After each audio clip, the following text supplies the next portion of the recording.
মানুষকে হ্যাঁ জ্ঞান না করে কোরআন শরীফে আল্লাহ নিষেধ করেছেন ওয়ালা তুসাফির হাদ্দাকা লিন্নাস। আল্লাহ পাক বলে তুমি মানুষকে ছোট জ্ঞান করো না। একটা মানুষ দুর্বল তাই বলে তাকে গালি দিও না।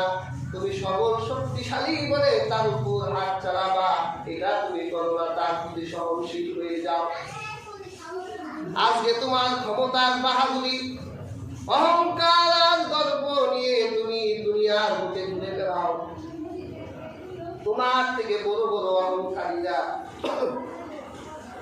এই পৃথিবীর বুকে ঘুরত, কিন্তু আজকে তারা দুনিয়ার বুকে নাই। একটা গ্লাসে পানি আছে। শরীরটা অসুস্থ, জ্বর ঠান্ডা, দোয়া করে আপনারা যাতে সুস্থতা দান করেন। আমি বলেন সম্মানিত হাজির,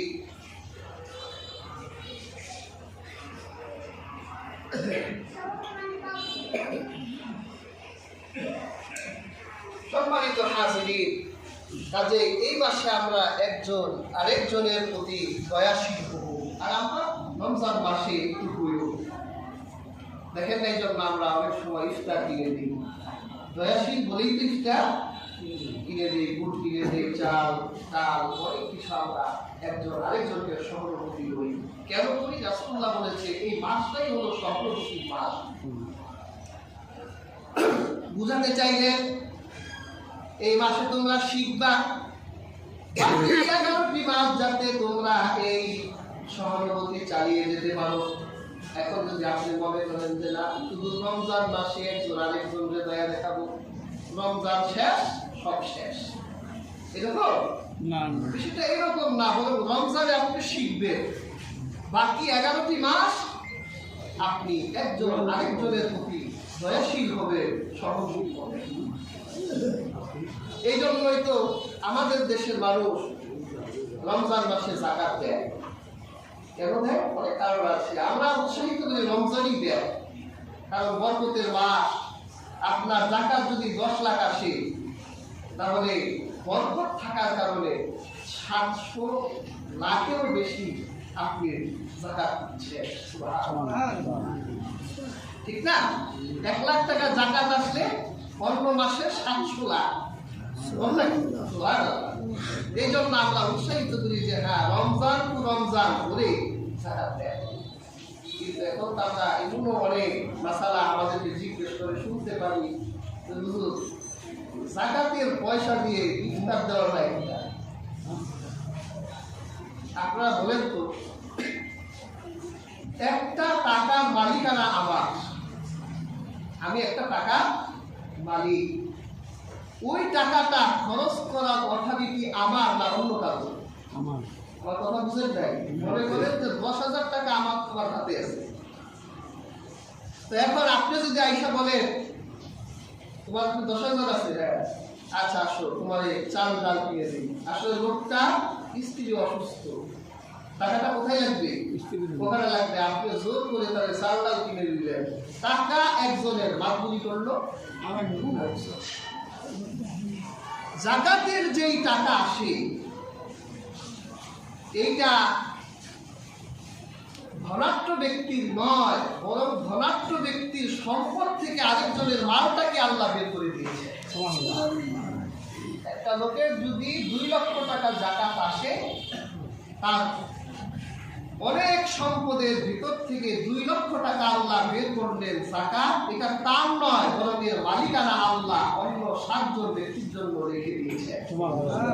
সূরা তওবায় আল্লাহ লিখেছে যে ফকির, এটার মালিক হবে ফকির, এটার মালিক হবে মিসকিন, এটার মালিক হবে যে যাকাত এবং ওসরের উঠানোর কাজে নিয়োজিত শ্রমিক চাকরিজীবী সে, এটার মালিক হবে ঋণগ্রস্ত, এটার মালিক হবে দাস দাসী, এটার মালিক হবে ইনফাক ফি সাবিলিল্লাহ, এটার মালিক হবে মুসাফির। আল্লাহ 7টি ভাগ রেখেছে, অর্থাৎ এই 2 লক্ষ টাকার মালিকানা এই 7 জন ব্যক্তি পাবে। আপনি যদি এখন এটা মালিক একজনে, আপনি যদি চাল ডাল কিনে হবে, তারও তো একটা চাহিদা আছে যে টাকাটা আমার হাতে আসলে আমি অন্য কিছু একটা করবো। কাজেই জাকাতের পয়সা দিয়ে ইফতার, লুঙ্গি, শাড়ি এগুলো কিনে দিলে জাকাত আদায় হবে না, ঠিক সহানুভূতিও হবে না, এটা একটা মশকারা করা হলো ছিল। এটা দিবই না। আপনি ইফতার দিবেন সহানুভূতির জন্যে, মানুষের পাশে দাঁড়াবেন সহানুভূতির জন্য, আপনার নিজের পয়সা। কাজে হাজির, সহানুভূতির এই রমজানে আমরা একজন আরেকজনের দিকে সহানুভূতির হাত দিয়ে দাঁড়াবো, একজন আরেকজনকে ইফতার করাবো। আল্লাহ রাসূল সাল্লাল্লাহু আলাইহি ওয়াসাল্লাম বলেছেন, যে ব্যক্তি একজন ব্যক্তিকে এক গ্লাস পানি দিয়েও ইফতার করায়, আল্লাহ রাব্বুল আলামিন তার সকল পরিমাণ সওয়াব ওই বান্দার আমলনামায় রেখে দেন। সুবহানাল্লাহ। সহানুভূতি করার কারণে কাজী হাজরি, আমরা এই মাসটিকে সহানুভূতির মাস হিসেবেই ধরে নেব। এইবার আসেন, রমজান মাসকে তো কতগুলো নামে হাদিসে আখ্যায়িত করলো। এটা শ্রেষ্ঠ মাস, এটা বরকতপূর্ণ মাস, এটা ধৈর্যের মাস, এটা সহানুভূতির মাস। আসলে আল্লাহ রমজানের ভিতর রাখলেন না, রমজানে আল্লাহ একটা বিধান দিয়েছে। আমরা যেমন 5টা বিধানকে ইসলামের কি বলি, একটা হলো তাওহীদের কালিমা লা ইলাহা ইল্লাল্লাহ মুহাম্মাদুর রাসূলুল্লাহ, আরেকটা হলো এটা যখন একটা মানুষ বলবে তখন তার প্রতি নামাজ আবশ্যক হয়ে যাবে। আল্লাহ এরপরে রোজাকে রাখলে, যে এটা সারা বছর নয় বরং একটি মাস। রোজাটা কি, সওমটা কি? এটা হলো আমার আল্লাহ সন্তুষ্টি হাসিলের লক্ষ্যে একটি নির্দিষ্ট সময় পর্যন্ত খাওয়া দাওয়া বা কামনা বাসনা বাদ রেখে আল্লাহ সন্তুষ্টি হাসিলের জন্য তাকওয়া অর্জন করাই হচ্ছে রমজানের রোজা।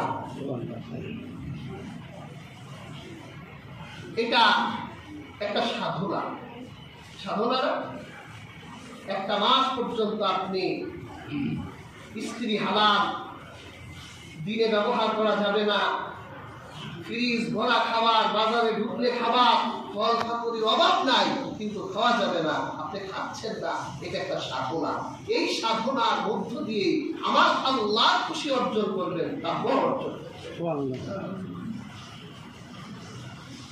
আমাদের বাংলাদেশে ইসলাম অনেক আগে আসছে, সেই সাহাবীদের যুগে। সুবহানাল্লাহ।